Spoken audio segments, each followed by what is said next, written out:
Anyway, but moving on. I was having a conversation with one of our more senior members, and he had some information that he wanted to pass along, and we started to reminisce and got us thinking about the first German immigrants that, very, very first wave that came over on leaky boats, didn't know the language, couldn't even read the street signs. I'm talking about the 1600s, 1700s. They didn't understand what the money was. They didn't know what job they'd get, and when they got a job, they frequently came as indentured service and still had to work it off. So, this was an incredibly tough decision, and it was lifelong. You probably weren't going back.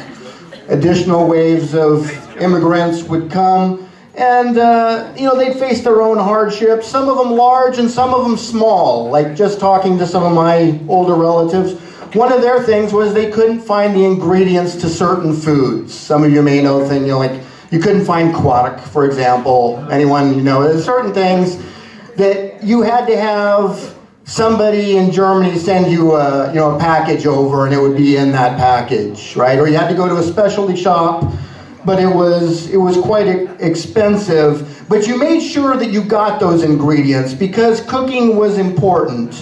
When I was a kid, you could still tell the ethnicity of every family in every house on the street from the smell of what was coming out of the kitchen. I'm not joking about that.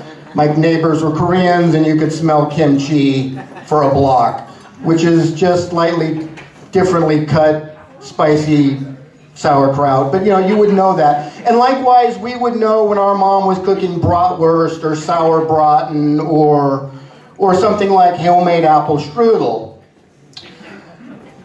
Because again, you could smell it a block away. You knew that it was being made. And it's so different today as things change. Now you go to someone's house and they happily tell you they're making an apple pie. And there's some sort of apple goo that's mixing itself chemically with the cardboard box in the microwave. And it just isn't quite the same. It's just not, what you want.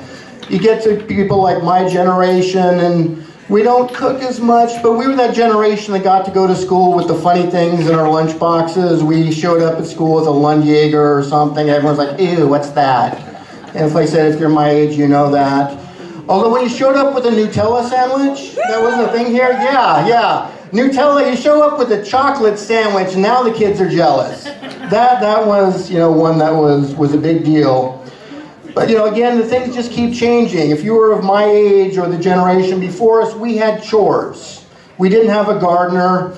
You mowed the lawn. If you had a pool, you were the pool boy, and so on. You did all the chores.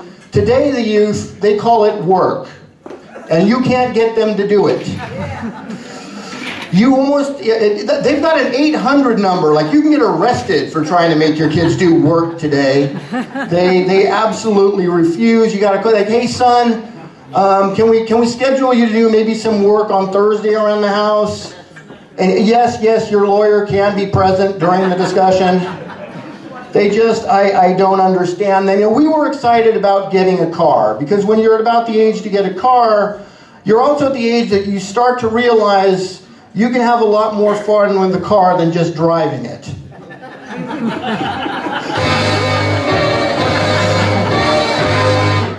So, on the other hand, this new generation, they talk about how they can't find themselves. And I don't understand how you get lost on the couch. Because that's where they live. And I don't blame them. They've got, YouTube, video games. They got 500 channels on cable. If you're like me, you can name the channels we had as a kid. 2, 4, 5, 7, 9, 11, 13, and a couple more PBS channels on UHF, right? You know it. And when go ahead. Some people thought that was funny, so run with it. Visiting Germany in the summers, it was even less in the way of options. My grandparents had 3 channels, ARD, CDF, and Bayern 3.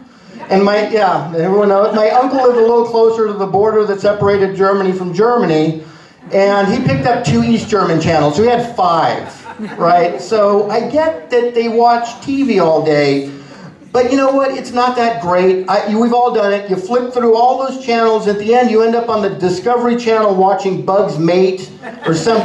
You've done it. Don't tell me you haven't. You're changing channels like it's sex positions of bugs, and you can't... Is that an arm? Is that a leg? I don't know what's going on there. So, anyway, just one word of advice on that. Don't try any of those positions on your own unless you're a bug or a teenager in a car. Otherwise,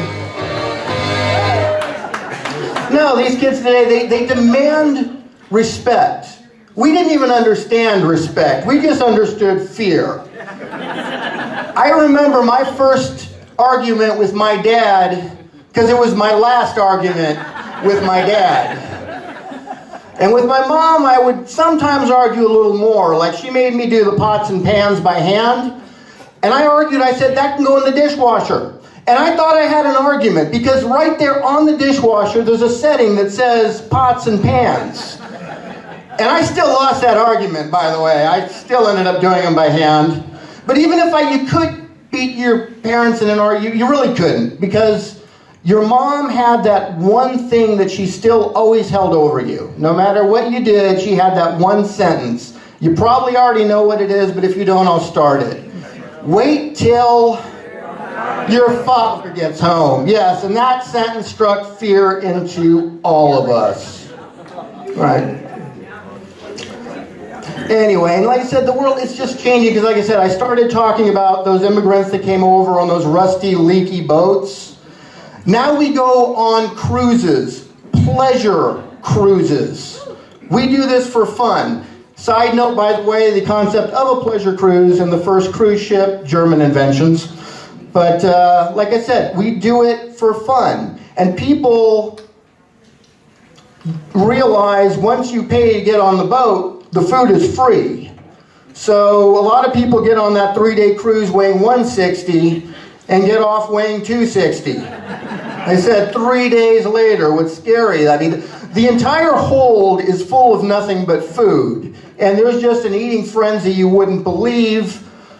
I saw a server accidentally spill some gravy on a chair, and someone ate the chair. Yeah, I'm sorry, they're just ravenously hungry, and in most cases not too bright. I heard one person ask a crew member, does the ship produce its own electricity? And I thought, what's the other option? Is there some idiot at the back of the ship with an extension cable? Like, we come out of Los Angeles Harbor, and the reason we only go to Mexico or Alaska is that's the length of the cord. You know, it's like anyway, but you know what? I can't make fun of all those people so much, because I made the same mistake. I got on the cruise ship, spent 3 days on it, and spent pretty much every minute in my room. I never left my room. Because I don't know if you know this about a cruise ship, but you get into your room, and there's 2 doors. One door says bathroom. The other door I looked at, and it said do not disturb.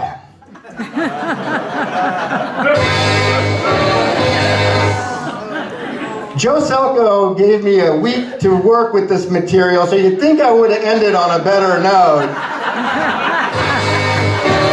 But that's all I got.